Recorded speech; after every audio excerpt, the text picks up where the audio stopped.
ومن يضلل فلا هادي له.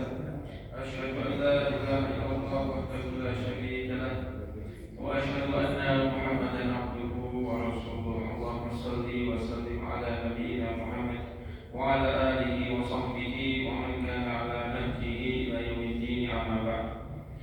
Jemaah yang dirahmati oleh Allah Subhanahu wa taala, segala puji hanya bagi Allah Subhanahu wa taala. Selawat dan salam semoga Allah Azza wa Jalla senantiasa curahkan kepada pemimpin kita, kepada hamba Allah yang paling kita cintai, Nabi Muhammad sallallahu alaihi wasallam, serta seluruh sahabat dan pengikutnya. Amin ya rabbal alamin.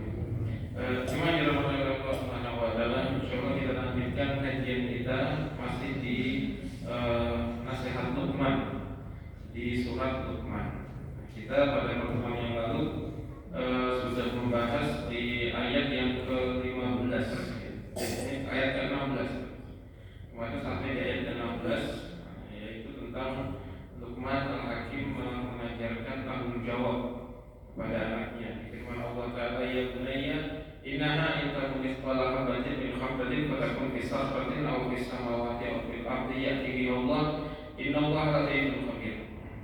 Wahai anakku, sesungguhnya kalau ada seberat biji kecil dari amalan itu, kemudian dia ada di langit atau ada di bumi atau ada di dalam batu, maka Allah SWT akan mendatangkannya untuk dihisab, untuk ditimbang.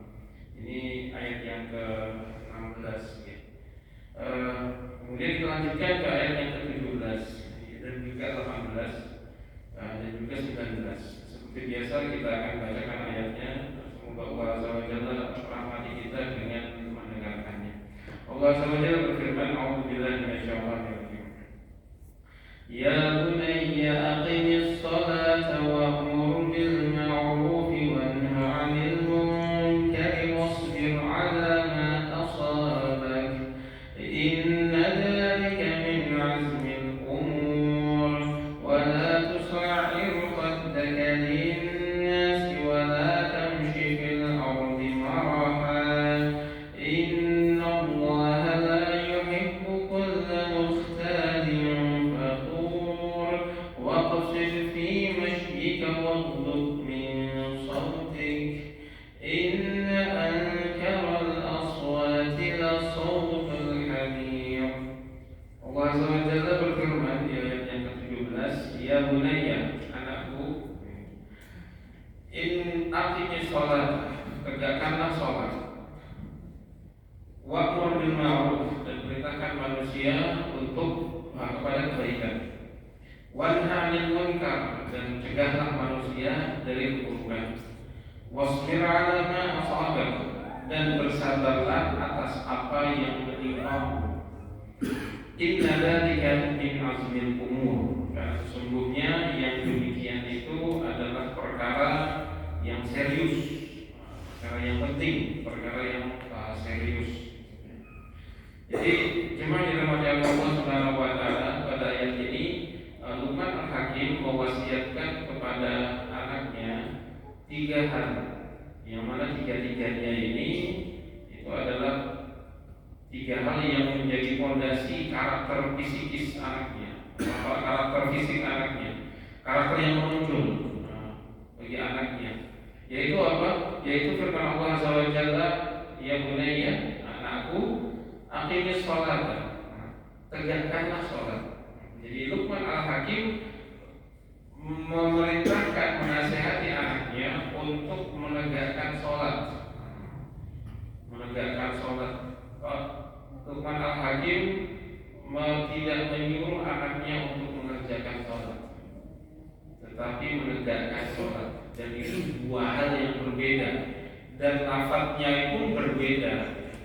Kalau mengerjakan salat itu lafadznya adalah yusolli atau yu'addi salat. Jadi kalau mengerjakan salat, sekedar mengerjakan salat itu dalam bahasa Arab yaitu ya'malu salat, atau mengerjakan salat, atau yusolli, dia salat, atau yu'addi salat, menunaikan salat. Dan itu ketika kalau lafadznya itu adalah melaksanakan salat, maka ketika ketika gerakan-gerakan seseorang itu sudah mirip dengan gerakan yang diajarkan Rasulullah SAW, nah itu sudah cukup. Tapi ternyata yang Allah SWT perintahkan bukan itu, tetapi yang Allah Ta'ala perintahkan adalah apa? Iqamatus sholat. Iqamatus sholat dari kata aqama yuqimu. Aqama yuqimu itu artinya adalah meluruskan. Jadi aqama yuqimu secara tekstual, secara bahasa itu artinya adalah meluruskan sesuatu. Jadi dulu seperti iqamatus sahm. Iqamatus sahm itu artinya meluruskan anak panah. Jadi dulu zaman dahulu jemaah itu ada profesi namanya profesi muqimus sahm. Muqimus sahm itu artinya adalah orang yang spesialis membuat anak panah. Karena anak panah itu dia harus lurus dan lurusnya itu harus benar-benar lurus gitu. Nggak bisa belok sedikit anak panah itu. Nah, anak panah kalau dia belok sedikit ketika diluncurkan dari busurnya, itu jalannya tidak lurus, jalannya tidak sesuai bidikan. Kalau zaman sekarang sudah tidak ada profesi itu ya, karena digantikan sama alat, sama sudah cetakan besi atau cetakan aluminium sudah langsung lurus. Itu sekarang. Tapi kalau zaman dahulu itu namanya anak panah itu beda orang, beda kualitas. Jadi kalau anak panah yang buat si A sama anak panah yang buat si B itu kualitasnya berbeda, punya ciri khas sendiri. Karena itu manual. Ya, ada alat manual juga, tetapi tetap mengukur presisinya itu secara manual. Nanti ketika dia diserut dengan alat sendiri, nanti bisa ditimbang ini mana yang depan ini kurang berat atau bagaimana itu yang dibutuhkan. Nah, itu namanya iqamatus sahm, menegakkan meluruskan anak panah. Dan itu pasti melakukannya dengan tenanan, dengan serius. Meluruskan anak panah itu serius. Nah, ketika Allah SWT memerintahkan untuk iqamatus sholat, artinya apa? Artinya perintah untuk melaksanakan sholat dengan serius. Perintah untuk mengerjakan sholat dengan selempang-lempangnya, maksudnya benar-benar serius pol. Jangan dibuat main-main. Nggak boleh dibuat main-main. Kenapa jemaah? Kok nggak boleh buat main-main? Karena keseriusan seseorang itu menjalankan agama itu adalah sebab husnul khotimah. Itu adalah sebab husnul khotimah. Orang itu ketika dia menjalankan agama dengan serius, keseriusannya itu yang akan membuat terbuka peluang besar seseorang itu untuk wafat dalam keadaan yang baik. Dalilnya apa? Dalilnya firman Allah Subhanahu wa taala yang kita dengarkan setiap hari Jumat. Apa itu? Di surat Al-Imran. Allah SWT berfirman, Ya ayyuhalladzina amanu taqullaha haqqa tuqatih wa la tamutunna illa wa antum muslimun. Ya ayyuhalladzina amanu, wahai orang-orang beriman, ittaqullaha, bertakwalah kepada Allah Ta'ala, haqqa tuqatih, dengan sebenar-benarnya takwa. Sebenar-benar takwa itu artinya apa? Tenanan, serius gitu. Takwa itu kan mengerjakan perintah dan menjauhi larangan. Jadi di antara perintah terbesar Allah Azza wa Jalla adalah sholat. Jadi takwa haqqa tuqatih, bertakwalah kepada Allah dengan tenanan, gitu, dengan serius, haqqa tuqatih, sebenar-benarnya takwa, tenanan artinya, tidak main-main. Kemudian ayat selanjutnya, wala tamutunna illa wa antum muslimun, maka janganlah kalian itu mati, meninggal kecuali dalam kondisi kalian itu muslim. Wala tamutunna illa wa antum muslimun, wala tamutunna, jangan sekali-kali kalian mati illa, kecuali wa antum muslimun, dalam kondisi kalian itu muslim.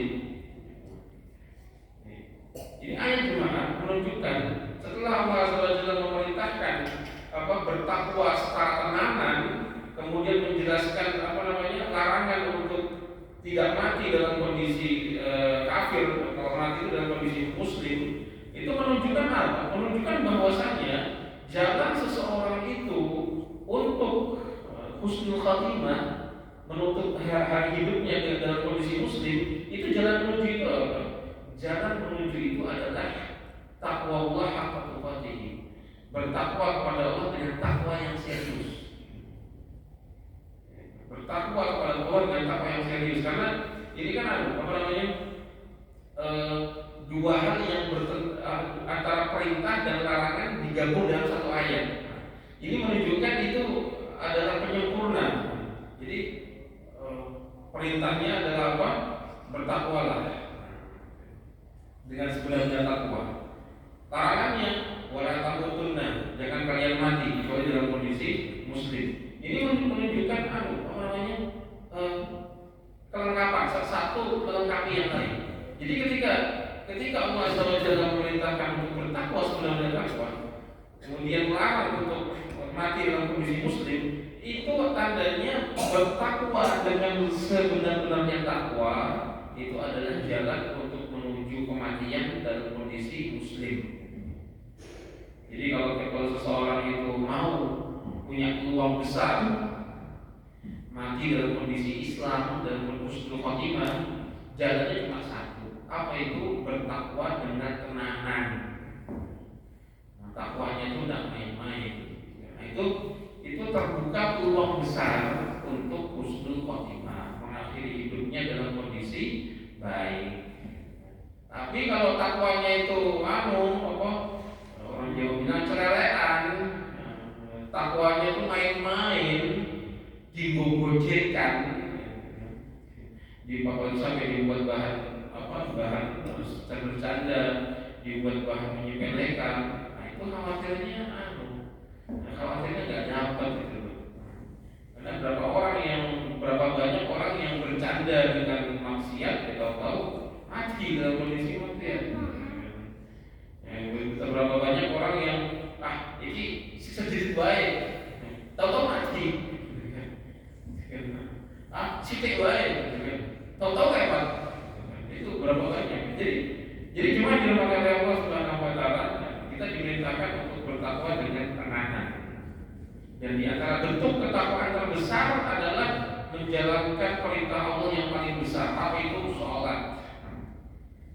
Karena anak kecil itu kan tidak mungkin disuruh taat dengan semua jenis ketaatan, tidak mungkin, masih kecil.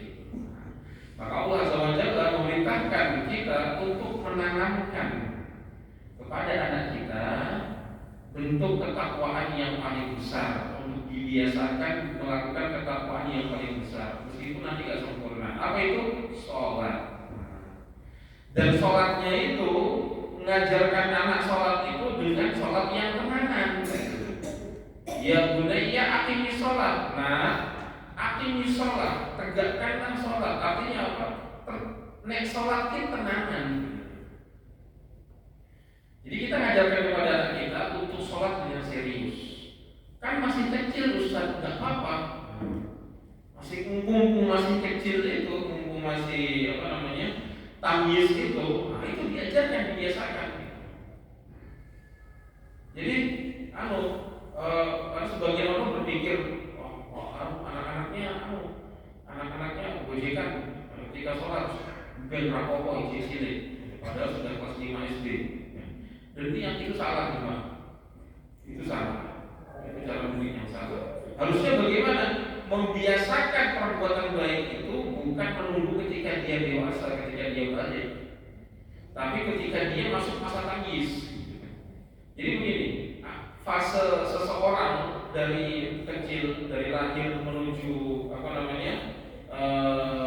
dewasa, itu kan ada 3. Ada namanya fase tufulah, ada yang namanya fase anak kecil.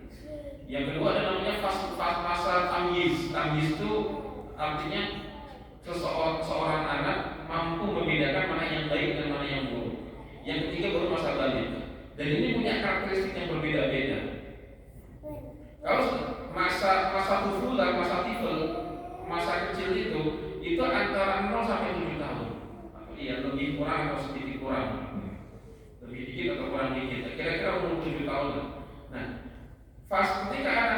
0 sampai 7 tahun ini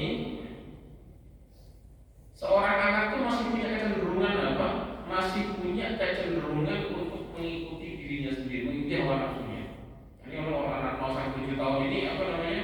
Adalah contoh orang yang murni hawa nafsu, yang hawa nafsu itu lebih dominan dalam hidup dia. Pokoknya kalau mau sesuatu tuh ya harus kelakon, kalau enggak kamu tantrum. Nah, itu 0 sampai 7 tahun. Makanya fase ini, apalagi fase biasanya fase umur berapa? 3, 4, 5 tahun, umur 3 tahun, 4 tahun, 5 tahun itu anak tuh baru ngeselin-selinnya. Banyak perbuatan dia yang bikin kita kesel gitu. Karena kan dia sampai naik dia gitu.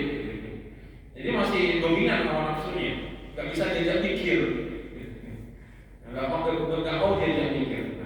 Nah itu fase-fase inilah yang namanya fase tubulah, fase ketika dia masih kecil. Kemudian fase kedua itu adalah fase tamyiz. Fase tamyiz itu adalah ketika seorang anak mampu membedakan urusan dia mampu membedakan mana yang baik, mana yang buruk, mana yang manfaat, mana yang tidak bermanfaat, mana yang bermanfaat, mana yang bahaya. Mampu membedakan duit, mana duit 50.000, mana duit 2.000, meskipun bentuknya sama, warnanya mirip, tapi tahu dia mana 2.000, mana 50.000. Itu namanya fase tamyiz. Jadi kalau fase anak kecil itu masih belum sempurna membedakan baik dan buruk. Anak kecil umur 3 tahun lihat pisau meling-meling gitu.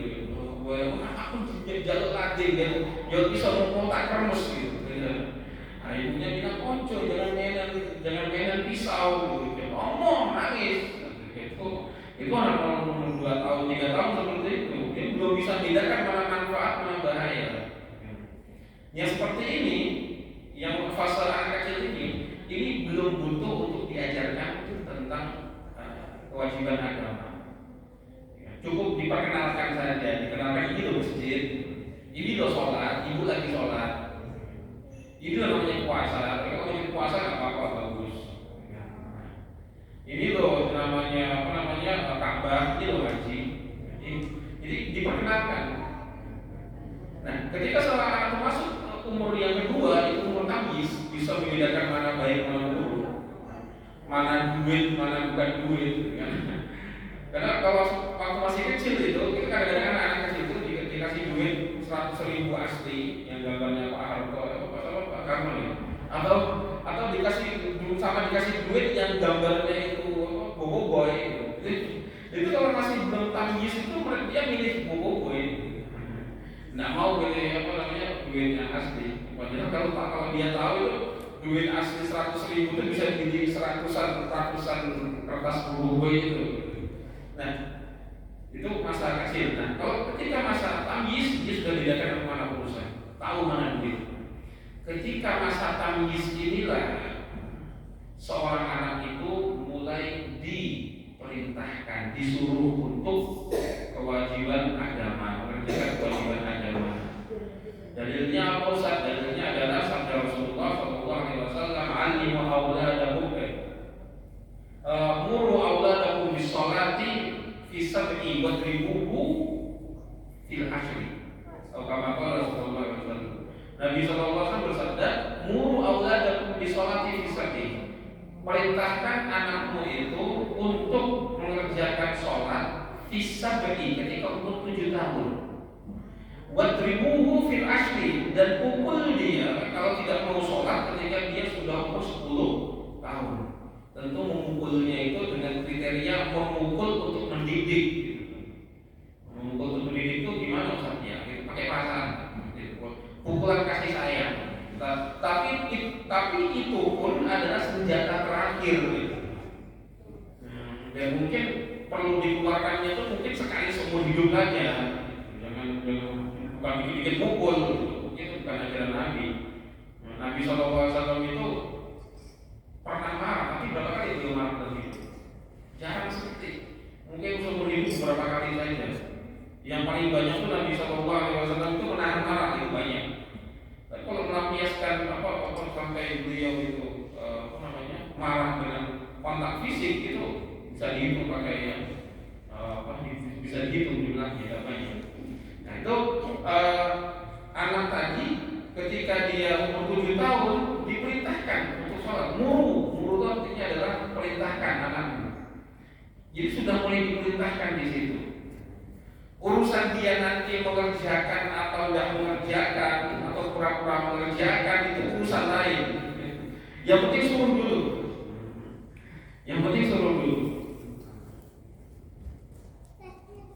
Nanti kalau tidak mau sholat di umur 7 tahun, nah baru ditekan dengan cara itu. Yang seperti itu harus dikerjakan kapan juga? Mengenalkan anak kepada kebaikan, memerintahkan kebaikan ketika umur tamyiz. Umur seorang anak antara 7 tahun, mulai 7 tahun. Nah, sebagian orang mengatakan nanti saja, kalau udah besar aja diajarkan, kalau udah balik nanti diajarkan. Oh salah.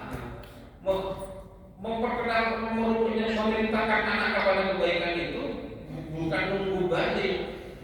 Karena kalau sudah balik, orientasi anak itu berbeda. Kalau anak masih umur tamyiz, umur 7 tahun ke atas, itu dia orientasi dia itu adalah kerinduan orang tua. Jadi orang tua ketika anak masih umur 7 tahun, orang tua itu masih menjadi center of gravity. Center of gravity itu pusat pengambilan keputusannya anak-anak. Jadi umur 7 tahun itu ke atas, anak-anak itu masih punya kecenderungan untuk membuat orang tuanya senang. Pokoknya apa yang membuat orang tua senang itu yang dia kerjakan. Anak-anak itu masih suka cari perhatian ke orang tua umur segitu itu. Nah, ini kesempatan kita untuk mengarahkan dia kepada kebaikan. Bapak senang kalau kamu sholat, sholat. Perkara sholatnya pura-pura atau pergi ke masjid atau yang petasan itu urusan lain. Jadi perintahkan dulu sholat. Jadi bapak tuh senang kalau kamu tuh belajar ngaji. Jadi orang tua tuh masih jadi bahan pertimbangan dia. Pokoknya apa yang mungkin bapak dia senang, apa yang ibu dia senang, itu yang dia kerjakan. Nah, makanya umur segitu tuh kalau bapaknya tuh lagi ngapain itu kan anaknya mau nimbrung gitu kan. Sekaligus penasaran, sekaligus mau cari perhatian. Aku tuh bisa bapak bantuin sampean, aku bisa diandalkan. Meskipun nggak bisa diandalkan, tapi ada perasaan seperti itu. Ini kesempatan bagi orang tua mengarahkan anaknya umur 7 tahun ke atas. Nanti kalau sudah masuk balik, nah itu sudah beda lagi orientasinya gimana. Orang tua sudah tidak menjadi center of gravity-nya anak-anak. Umur balik itu orang tua sudah tidak menjadi pusat pengambilan keputusannya anak-anak. Yang jadi center of gravity dia siapa? Temannya. Jadi umur dan balik itu di mereka lebih cenderung untuk membuat temannya senang dibandingkan orang tuanya senang.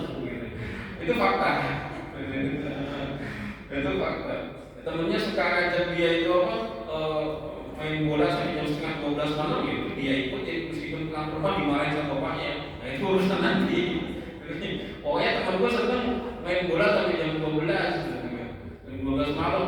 Ibunya nyari-nyari, pulang disemprot sama bapak ibunya. Nah itu urusan nanti. Yang bukan sama temanku gitu. Jadi, nah itu kalau sudah sampai segitu cuma, kalau kita baru mulai mengenalkan kebaikan ketika anak itu umur balik, ya itu sudah setengah terlambat gitu. Bahkan mungkin terlambat. Setengah terlambat, bahkan mungkin terlambat sama sekali. Jadi, karena sudah menjadi bahan perhatian dia. Ya kita bukan sudah menjadi pusat pertimbangan dia kalau sudah umur balik gitu. Maka memperkenalkan memerintahkan anak kepada kebaikan ketika dia masih tamyiz, umur 7 tahun ke atas. Sampai baliknya tuh anak sekarang baliknya tuh umur berapa ya? Umur 15 kayaknya. 15, 14 Itu ketika masih SMP atau SMP kelas 2, kelas 3 atau SMP kelas 2. Ya kelas 3 lah, SMP kelas 3 lah, rata-rata balik sudah. Jadi kalau sudah seperti itu sudah beda agenda anak itu. Maka diperkenalkan mumpung masih tamyiz. Diperintahkan mumpung masih tamyiz. Kalau masih kecil, 3 atau 4 tahun jangan diperintahkan. Karena Nabi SAW tidak pernah perintahkan anak umur di bawah 7 tahun untuk mengamalkan amalan agama. Tidak pernah Nabi SAW perintahkan maksa anak mengamalkan agama. Tapi diperkenalkan, bukan diperintahkan. Perintahnya kapan? 7 tahun. Barakallahu fikum. Nah, kita kembali ke ayatnya. Ketika umur 7 tahun itu, anak itu diperintahkan untuk mengerjakan sholat dengan iqomah, dengan tenangan. Jadi kalau ada anak sudah SD, kok sholatnya itu masih biayaan, harus diluruskan, harus ditegur. Tapi kalau sudah 5 SD, 6 SD, kok sholatnya tuh masih gojekan di dalam soft, gojekan di luar masjid itu lain cerita. Tapi kalau masih sudah SD kelas 6, kelas 5 kok masih gojekan di dalam soft berjamaah, itu perlu diluruskan dengan lembut. Jangan dimarahin. Jangan dimarahin. Diluruskan, diajak ngobrol, diluruskan dengan lembut. Kenapa? Karena kalau dimarahin nanti besok dia nggak ke masjid. Kalau orang sudah mutung nggak ke masjid, itu balik masjid susah itu jemaah. Saya kenal orang itu mutung sama masjid itu 3-4 tahun dia nggak ke masjid. Kenapa? Mutung sama ada apa gitu di masjid. Pokoknya dia sampai ditegur keras gitu. Akhirnya nggak ke masjid 4 tahun gitu. Jadi cuma dirahmati Allah Subhanahu Wa Taala, itu mengerjakan sholat dengan tenangan, diajarkan kepada anak kecil. Anak yang tamyiz, bukan yang kecil, masih kecil yang tamyiz. Nah, perintah kedua adalah apa? Wa'mur bil ma'rufi wa nahy 'anil munkar. Perintahkanlah orang-orang untuk mengerjakan kebaikan dan laranglah mereka untuk dari mengerjakan keburukan. Jadi mengajarkan anak untuk amar ma'ruf nahi munkar. Meskipun pasti hasilnya itu tidak seberapa. Kan anak kecil, anak 7 tahun, 8 tahun, 9 tahun memerintahkan orang untuk berbuat baik, melarang orang berbuat kemungkaran. Hasilnya yang diharapkan pasti tidak besar gitu. Ada orang ada anak di masjid melihat orang masih sibuk main HP, orangnya lebih besar daripada dia, datang ke dia mengajak kepada kebaikan. Mas, ya sholatnya mas. Kira-kira respon dari orang besar, orang dewasa tadi apa? Mas, ya orang paling boleh itu paling juga. Jadi tidak akan membuat perubahan signifikan. Kalau ada kemungkaran gitu, ada kemungkaran, ya, ngombe misalnya, ada orang ngombe. Kalau situ datang anak kecil, mas bukannya ini merusak kesehatan, bukannya ini haram gitu. Ini dia balasannya apa? Pasti kaki ini ngerokok. Jadi amar ma'ruf nahi munkar dari seorang anak kecil itu nggak akan mungkin tidak akan berbuah banyak, tapi tetap diperintahkan. Kenapa? Karena amar ma'ruf nahi munkar yang dia lakukan sejak kecil itu menghalangi seseorang dari menormalisasi kemungkaran. Ya, jadi sekali lagi anak kecil itu disuruh untuk amar ma'ruf nahi munkar supaya apa? Supaya jiwanya itu ternormalisasi dengan kebaikan dan tidak ternormalisasi dengan kemungkaran.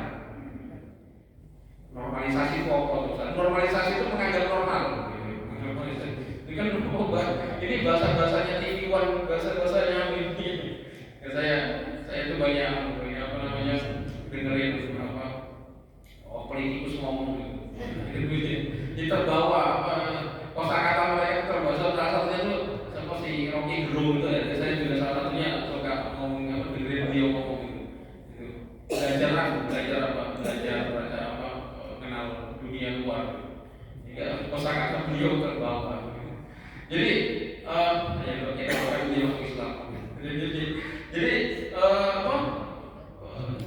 supaya dia itu tidak menganggap normal kemungkaran. Sesuatu yang sudah ditanam sejak dia tamis itu akan dibawa sampai besar. Ketika dia masih tamis, masih kecil, belum dewasa, ditanamkan oleh bapaknya, ini baik, ini buruk. Kalau melihat begini, ajak orang kepada ini. Kalau melihat orang berbuat begini, perintahkan orang itu untuk berhenti. Jadi, nah, perintah untuk amar ma'ruf nahi munkar ini itu yang akan membuat jiwa mereka itu tertanam kebaikan dan terbentengi dari kemungkaran. Artinya apa? Artinya jiwa yang kuat itu artinya apa? Artinya kalau nanti, alhamdulillah tidak, semoga tidak terjadi. Tapi kan kita tidak tahu takdir besok itu seperti apa. Kalau suatu umpamanya alhamdulillah seandainya nanti dia itu lagi futur imannya, anak kita tuh alhamdulillah lagi lemah imannya, dalam tanda kutip ucul dari dari agama, maksudnya tuh lagi imannya dilemahkan. Minimal dia tahu kalau yang dia lakukan itu adalah kemungkaran, salah, sehingga dia tidak mencari-cari kebenaran. Ketika dia berbuat salah tuh ya, ketika dia bermaksiat tuh dia tahu ini dia melakukan sesuatu perbuatan yang salah dan enggak normal. Sehingga kalau dia tuh ngerti kalau dia tuh salah, suatu saat nanti punya potensi untuk balik. Itu seperti pasien, seperti orang sakit, tahu kalau dia tuh sakit. Nanti ketika dia tuh tapi tetap paksakan diri. Orang udah punya sakit paru-paru, kalau bilang dan ketika dia merokok dia tuh sadar dia tuh salah gitu loh. Ini paru-paru saya sudah gak bagus, tapi ya itu ya hawa nafsu pengen untuk merokok. Artinya kalau nanti ada dokter yang ngajak dia, ayo boleh kita pengen sehat, Pak, dia siap untuk kembali. Tapi kalau dia itu melakukan kesalahan dalam kondisi nggak normal, dalam kondisi menganggap normal sesuatu kesalahan itu, nah itu dia susah untuk kembali. Kok kamu pacaran kan? Normal, masih gede kok, apa? Jadi orang seperti ini harus diajak kembalinya tuh susah gitu loh. Beda kalau misalnya, ini kok pacaran nggak boleh? Ya oke, kalau ngaku salah, baju seneng pak, baju seneng udah hampir seneng tapi ya saya tahu salah, saya jurnal profesi. Nah ini orang seperti ini berbuat salah, tapi dia tahu kalau itu salah, itu dia potensi untuk membuatnya besar. Beda dengan orang yang tadi itu menganggap normal keburukan, itu khawatirnya, naudzubillah, khawatirnya itu tak masuk dalam kategori menghalalkan keburukan, menghalalkan kemungkaran. Dan itu kalau seseorang itu sudah sampai pada tahap menghalalkan kemungkaran, itu jatuhnya udah bukan ahli maksiat lagi, itu jatuhnya kafir. Khawatirnya, karena di antara sebab kekafiran seseorang itu adalah apa? Adalah menghalalkan yang haram, Oke. Jadi itu juga anak-anak diajarkan untuk melintahkan yang baik, melarang dari yang buruk. Ustaz nggak bisa kalau anak besar, kalau nggak bisa ke anak besar minimal ke adik-adiknya, ke orang sekitarnya, ke teman-teman dekatnya. Kalau ada bilangin sama anak kita, kalau lihat teman musuh bilangin. Jadi alhamdulillah ya alhamdulillah dengan semua istilah dengan Gusti Allah atau isinya Gusti Allah SWT, itu semua saya ajarkan ke anak saya, ke anak yang kecil. Jadi kalau ada temannya sampai dia tuh setengah dikucilkan dari temannya, bukan dikucilkan, artinya temannya itu kalau mau berbuat yang jelek itu minggir dari anak saya. Kenapa? Karena pasti dikomentari. Ada temannya tuh pisau gitu kan, kamu ngomong kayak gitu, dosa kalau anak saya agak garang, agak tegas. Oh itu kamu kayak gitu, dosa atau masuk neraka gitu kan? Temennya ya dumel. Tapi ketika dia amar ma'ruf nahi munkar seperti itu, teman-teman jadi tahu karakternya. Pokoknya kalau mau bisa-bisa dengan depan dia, kok disemprot gitu. Itu. Jadi dia jadi menjadi karakter yang tangguh, berani.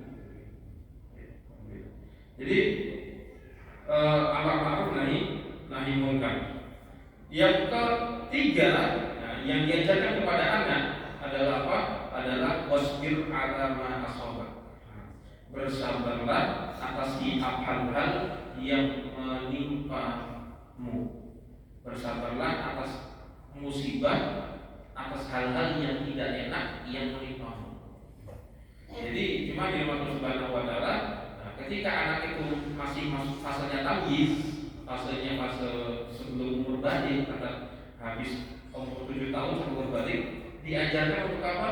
Diajarkan untuk bersabar. Bersabar, terutama bersabar atas hal-hal yang tidak mengenakan. Itu harus diajarkan supaya tidak jadi anak yang manja.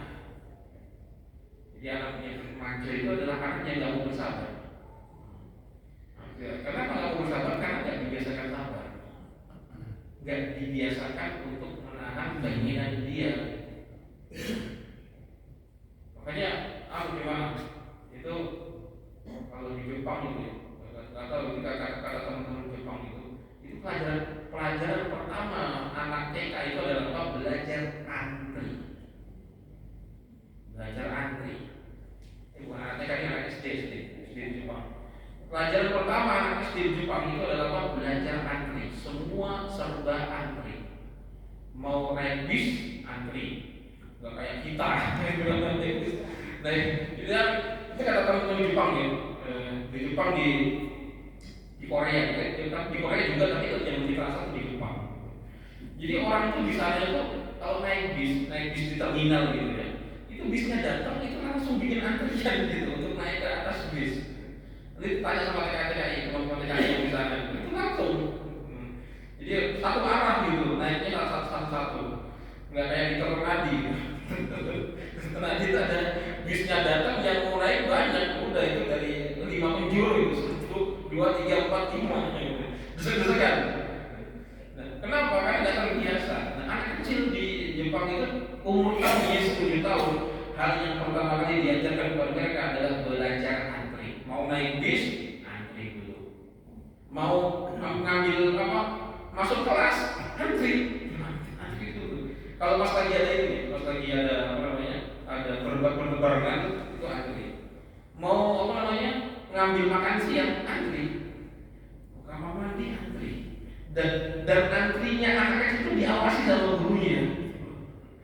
Bukan dibiarkan antri dewe, enggak dibilang antri dewe, enggak.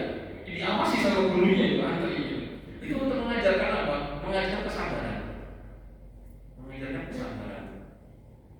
Jadi dia itu terbiasa menyadari bahwasanya tidak semua yang dia inginkan itu tercapai atau langsung tercapai. Semua butuh proses, butuh sesuatu yang namanya sabar, butuh sesuatu yang namanya menahan diri dari hal-hal instan. Ketika seseorang terbiasa untuk bersabar dari kecil, nanti dia menjadi pribadi yang tangguh. Gimana Allah Subhanahu wa taala, cara pendidikan inilah yang telah melahirkan sahabat-sahabat seperti Usamah bin Zaid. Usamah bin Zaid itu siapa? Usamah bin Zaid itu adalah anak dari anak angkatnya Rasulullah SAW. Kan Usamah bin Zaid bin Harithah. Zaid bin Harithah itu dulu sempat dianggap anaknya Rasulullah karena tapi padahal itu anak angkatnya dia, Zaid bin Harithah.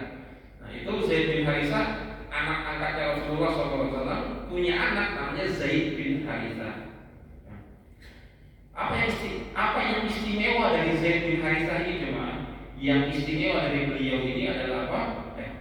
Usamah bin Zaid. Apa yang istimewa dari Usamah bin Zaid ini cuma? Yang istimewa adalah beliau diangkat menjadi panglima perang ketika berumur 18 tahun. Siapa yang mengangkat? Rasulullah SAW sendiri. Padahal ketika itu beliau mengeluarkan pasukan itu untuk menghadapi siapa? Untuk menghadapi Romawi. Yang mana menghadapi Romawi itu pada pertempuran sebelumnya Khalid bin Walid mundur. Dan sebelumnya itu ada pertempuran Mu'tah. Di pertempuran Mu'tah itu tiga panglima perang kaum muslimin gugur, kemudian diambil alih oleh Khalid bin Walid mundur. Kemudian orang-orang Romawi itu juga mundur. Nah, orang Romawi berniat untuk mengumpulkan pasukan lebih besar lagi untuk menyerang Jazirah Arabia sekali lagi. Nah, maka Nabi SAW mengumpulkan pasukan sekali lagi. Cuma kali ini yang ditunjuk itu bukan Khalid bin Walid. Yang ditunjuk di panglimanya adalah Zaid bin Harithah, anak remaja umur 18 tahun. Itu luar biasa. Ini padahal di pasukannya Zaid Usama bin Zaid itu ada Abu Bakar Siddiq, ada Umar bin Khattab, Khulafaur Rasyidin 4 masuk di situ. 10 sahabat yang dijanjikan masuk surga masuk di pasukan beliau. Khalid bin Walid yang menjadi ujung tombaknya kaum muslimin dalam peperangan masuk di situ jadi anak buahnya Usama bin Zaid. Ini pendidikan macam apa yang diterima Usama bin Zaid kok bisa sampai seperti itu? Jawabannya ini tadi. Wasiatnya Luqman kepada anaknya itu adalah kurikulum komplit. Itu sudah jadi kurikulum komplit. Untuk apa? Untuk mendidik anak jadi pribadi yang tangguh. Jadi pribadi seperti Usama bin Zaid tadi sudah cukup itu. Ya karena itu ada menegakkan sholat, anak yang sholat, amar ma'ruf nahi munkar, habis itu apa lagi? Sabar, diajarkan sabar. Makanya Allah SWT menutup ayat tadi ini, ayat yang barusan kita baca tadi dengan firman-Nya inna dzalika min azmil umur. Sesungguhnya 3 hal yang tadi itu adalah hal yang serius. Azmil umur itu hal yang serius. Hal yang serius itu artinya apa? Hal yang serius itu artinya menjadi landasan sesuatu. Kalau sesuatu itu ada, maka yang lainnya itu ada, gampang. Kalau sesuatu itu tidak ada, yang lainnya bubar. Jadi 3 hal tadi menegak sholat sing tenanan, amar ma'ruf nahi munkar, kemudian bersabar, itu akan menjadi fondasi bagi akhlak-akhlak yang lainnya, yang tampak. Bagi akhlak yang lainnya yang tampak. Karena kan pada ayat-ayat sebelumnya ini Allah Azza wa Jalla itu mengajarkan, memerintahkan beberapa akhlak yang tidak tampak. Di antaranya adalah mentauhidkan Allah Azza wa Jalla, dengan hatinya memeringatkan Allah, bergantung hanya kepada Allah Taala. Kemudian berbakti kepada orang tua. Ini nggak semuanya tampak. Berbakti kepada orang tua itu urusan privasi, pribadi. Kemudian apalagi mendahulukan perintah Allah Taala. Kemudian merasa bertanggung jawab atas apa yang dia lakukan. Itu semua adalah hal-hal yang tidak tampak. Ya, di sini mengerjakan sholat, amar ma'ruf nahi munkar, bersabar atas apa yang menimpa, itu akan kelihatan oleh semua orang. Jadi itu akan menjadi fondasi dasar bagi wibawa seorang anak. Seperti itu. Ya.